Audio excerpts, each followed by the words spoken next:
नमस्कार जय जगन्नाथ आपण मानक आउ गोटे नुआ वीडियो को मु स्वागत जनाऊँगी। तेबे चलतु आज किछिटा गुरुत्वपूर्ण खबर उपर नजर पकाइबा।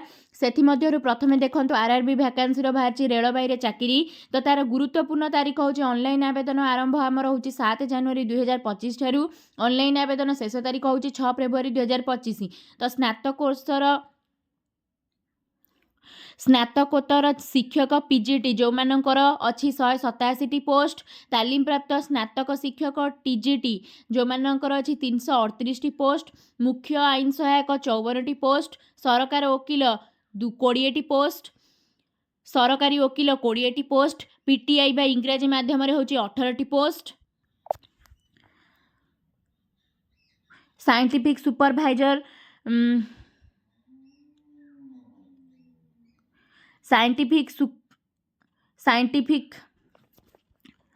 साइंटिफिक सुपरवाइजर एग्रोनोमिक्स एवं ट्रेनिंग 3 पोस्ट, जूनियर अनुवादक हिंदी होचनी 130 पोस्ट, लाइब्रेरियन 10 पोस्ट, संगीत शिक्षक महिला जो मानकर है 3 पोस्ट, प्राथमिक रेल शिक्षक 188 post, lab assistant 7 post, lab assistant grade 3 रो केमिस्ट विज्ञानी एवं मेटालॉजिकल जो मानकर होची 12 post, scientific assistant training 2 post, senior publicity inspector 3 post, staff and welfare inspector 59 post, staff and welfare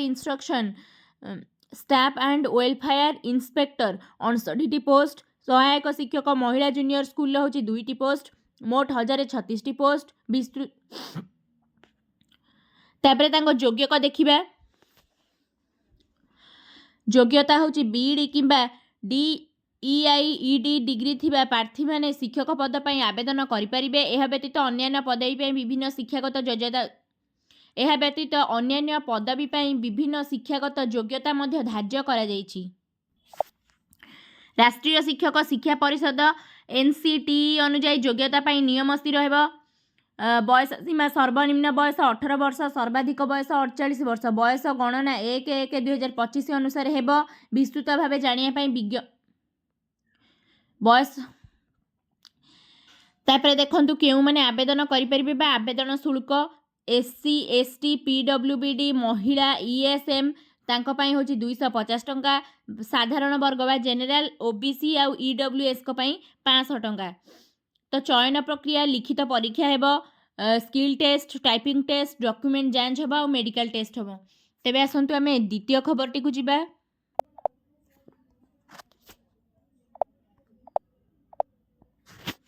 चाषी अकाउंट को गला टंका, चाषी को मिलिला क्षतिपूरण। अदिनिया वर्षा रे क्षतिग्रस्त पुरी जिलार चाषी को प्रथम पर्याय क्षतिपूरण मिली। प्रथम पर्याय रे बीमा टंका पाइचंदी चाषी। अदिनिया वर्षा रे पूरा जिले में 49,000 हेक्टर चाष जमी क्षतिग्रस्त होईची। 1,23,000 चाषी क्षतिपूरण पाइबा पई ऑनलाइन ने पंजीकरण करथिले। सेमानक मध्यरु प्रथम पर्याय रे 16,095 जन चाषी आवेदन को बीमा कंपनी अनुमोदन करिची। जीपीएस आकलन अनुसार 25% क्षतिपूरण राशि चाषी बैंक खाता को पठाई बीमा कंपनी। सर्वनिम्न 5,000 सर्वाधिक 10,000 टंका क्षतिपूरण मिली। किछि ब्लॉक रे एबे भी आरआई और भिडब्ल्यूडी माने क्षयक्षति आकलन करुछंती।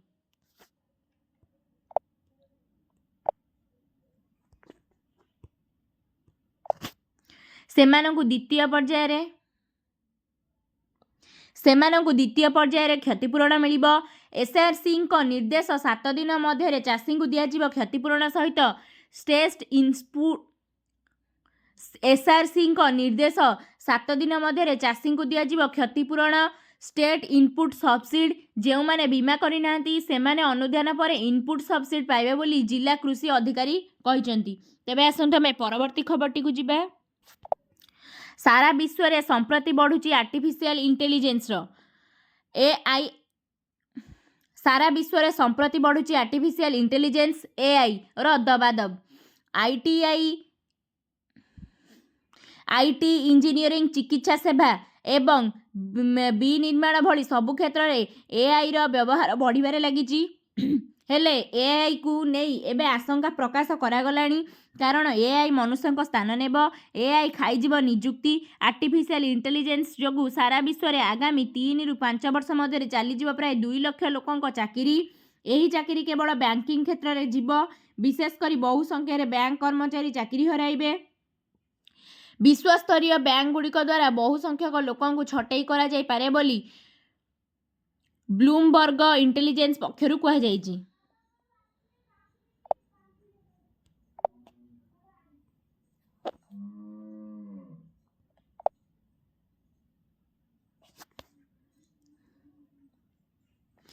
ब्लूमबर्गर रिपोर्ट अनुजाई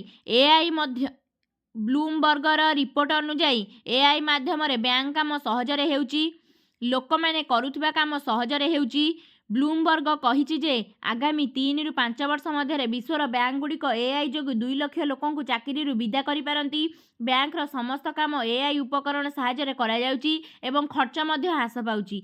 ब्लूमबर्गर अधिकारी माने एक सर्भे करथिले जेउथिरु जना पड़िथिला जे आगामी 5 वर्ष मध्य बैंकिंग क्षेत्र में प्राय 3% कर्मचारी ह्रास पाई प्राय 3% कर्मचारी ह्रास होई पारंती।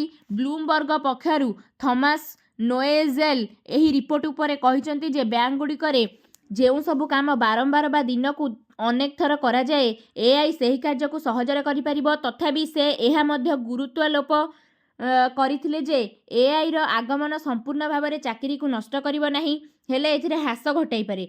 सर्भे रे लोकमानंकु नमूना भाव में एही प्रश्नर उत्तर देबाकू कहा जाइतला 93 जन उत्तरदाता मध्य 1/4 लोकंकर विश्वास जे निकट भविष्य में एआई जोगु बैंक कर्मचारी संख्या 5% ରୁ 10% ह्रास पाई पारे।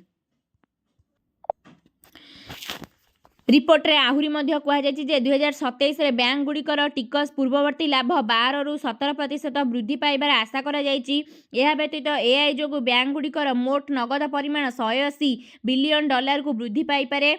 बैंकिंग शिल्प में 54% चाकरी स्वयंचालित हेबार संभावना रही। रिपोर्ट रे कहा जायछि जे रेटिंग एजेंसी जेपी मोर्गान मध्य एबे एआई ग्रहण करने आड़ को अग्रसर हेउची। यह भविष्य में उत्पादिकता वृद्धि करिबो एवं कम खर्च हेतु बैंक गुड़ी को अधिक लाभ मिलिबो तेणु कर्मचारी अभाव होई पारे बोली रिपोर्ट रे दर्शा जायछि। तेबे आसंतु आमे आजिर परवर्ती खबरटी को जिबा।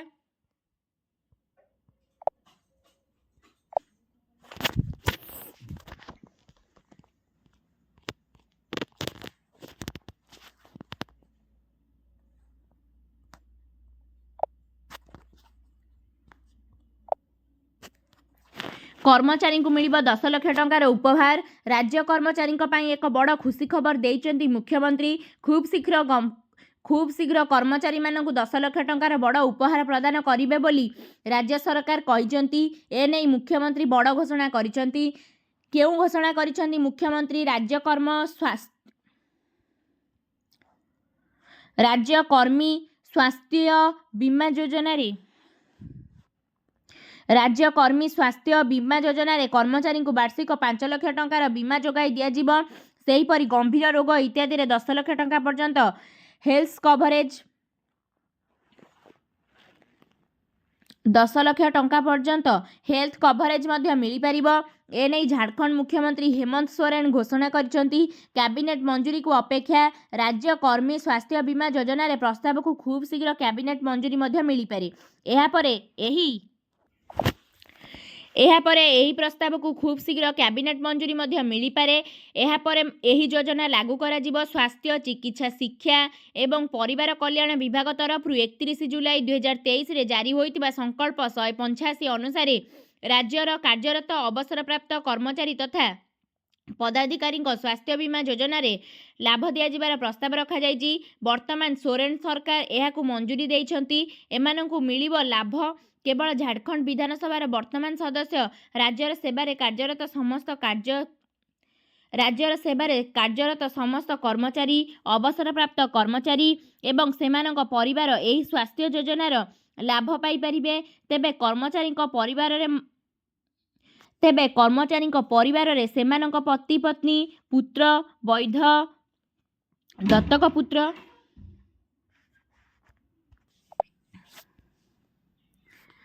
ତେବେ କର୍ମଚାରୀଙ୍କ ପରିବାରରେ ସେମାନଙ୍କ ପତି ପତ୍ନୀ ପୁତ୍ର ବୈଧ ଦତ୍ତକ ପୁତ୍ର 25 ବର୍ଷରୁ କମ୍ ଏବଂ ବେରୋଜଗାର ଯେଉଁମାନଙ୍କୁ ତେବେ କର୍ମଚାରୀଙ୍କ ପରିବାରରେ ସେମାନଙ୍କ ପତି ପତ୍ନୀ ପୁତ୍ର ବୈଧ ବା ଦତ୍ତକ ପୁତ୍ର ଝିଅ ନାବାଳକ ଭାଇ ଏବଂ ଅବିବାହିତ ଭଉଣୀଙ୍କ ସହ ଆଶ୍ରିତ ମାତା ପିତା ମଧ୍ୟ ସାମିଲ ହୋଇପାରିବେ। ମିଳିବ ଏତିକି ଟଙ୍କା। ପରିବାରର ଏହି ସଦସ୍ୟମାନଙ୍କୁ କମ୍ବାଇନଡ୍ ଭାବରେ 5 ଲକ୍ଷ ଟଙ୍କା ପ୍ରତିବର୍ଷର ଅଧିସୀମା ଅନ୍ତର୍ଗତ ସ୍ୱାସ୍ଥ୍ୟ ବୀମା ଦିଆଯିବ। ଏହା ବ୍ୟତୀତ ଯୋଜନାରେ ରାଜ୍ୟ କର୍ମଚାରୀ ସେବାନିବୃତ୍ତ କର୍ମଚାରୀଙ୍କ ଦିବ୍ୟାଙ୍ଗ ଆଶ୍ରିତଙ୍କ ଆଜୀବନ ସ୍ୱାସ୍ଥ୍ୟ କଭରେଜ ମଧ୍ୟ ପ୍ରଦାନ କରାଯିବ। ଗମ୍ଭୀର ରୋଗ ପାଇଁ ଅତିରିକ୍ତ କଭରେଜ ରାଜ୍ୟ କର୍ମଚାରୀଙ୍କ ସ୍ୱାସ୍ଥ୍ୟ ବୀମା ଯୋଜନା ଅଧୀନରେ ପରିବାର ଭାବରେ ବିବେଚନା କରି ହିତାଧିକାରୀ ଏବଂ ସେମାନଙ୍କ ନିର୍ଭରଶୀଳଙ୍କୁ ପରିବାର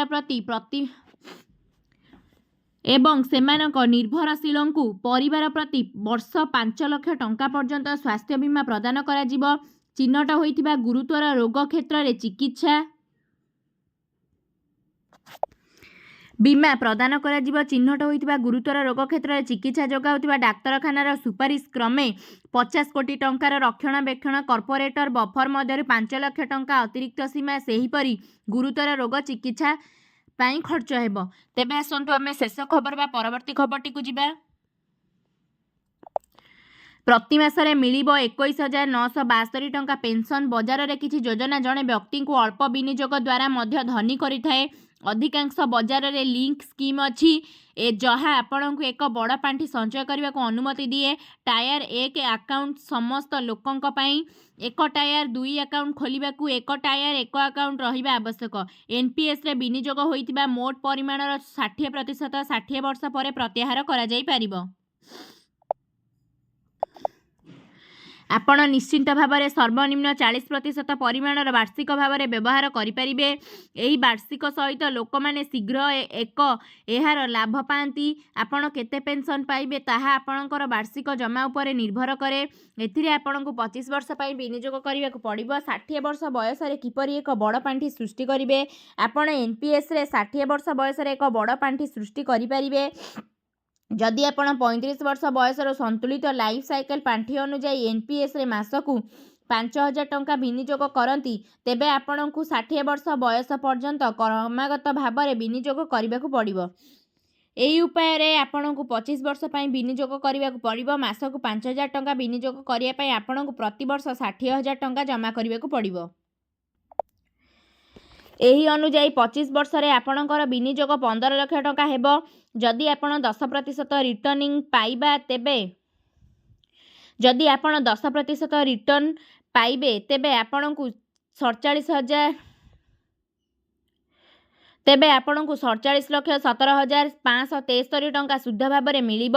ଏହିପରି ନିବେଶକଙ୍କ ମୋଟ କର୍ପସ୍ 62,17,573 ଟଙ୍କା ହେବ।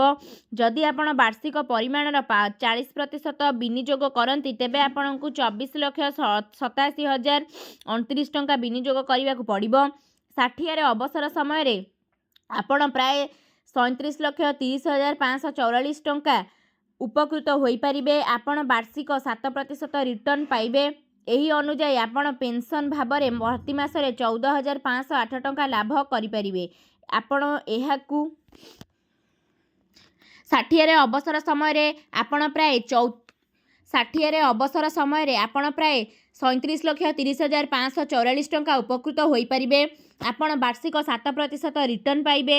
ଏହି ଅନୁଯାୟୀ ଆପଣ ପେନ୍ସନ୍ ଭାବରେ ପ୍ରତି ମାସରେ 14,508 ଟଙ୍କା ଲାଭ କରିପାରିବେ। ଆପଣ ଏହାକୁ ଏକ ପେନ୍ସନ୍ ଭାବରେ ମଧ୍ୟ ନେଇପାରିବେ। ଅବସର ପାଣ୍ଠି ଏବଂ କେତେ ପେନ୍ସନ୍ ମିଳିବ? ଯଦି ଆପଣ ଏନ୍ପିଏସ୍ରୁ 50% ଅର୍ଥକୁ ଅବସର ପାଣ୍ଠି ଭାବରେ ନିଅନ୍ତି ତେବେ ବାର୍ଷିକ 40% ବିନିଯୋଗ କରନ୍ତୁ। ଏହାପରେ ଆପଣ ଶୀଘ୍ର 56,49,878 ଟଙ୍କା ପାଣ୍ଠିରୁ ଉପକୃତ ହେବେ।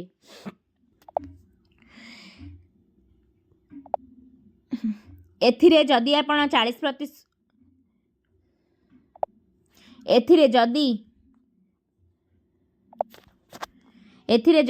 40% ହାରରେ ବାର୍ଷିକ 37,66,585 ଟଙ୍କା ବିନିଯୋଗ କରନ୍ତି ତେବେ ଆପଣ ବାର୍ଷିକ ବିନିଯୋଗର 7% ରିଟର୍ଣ୍ଣ ପାଇବେ।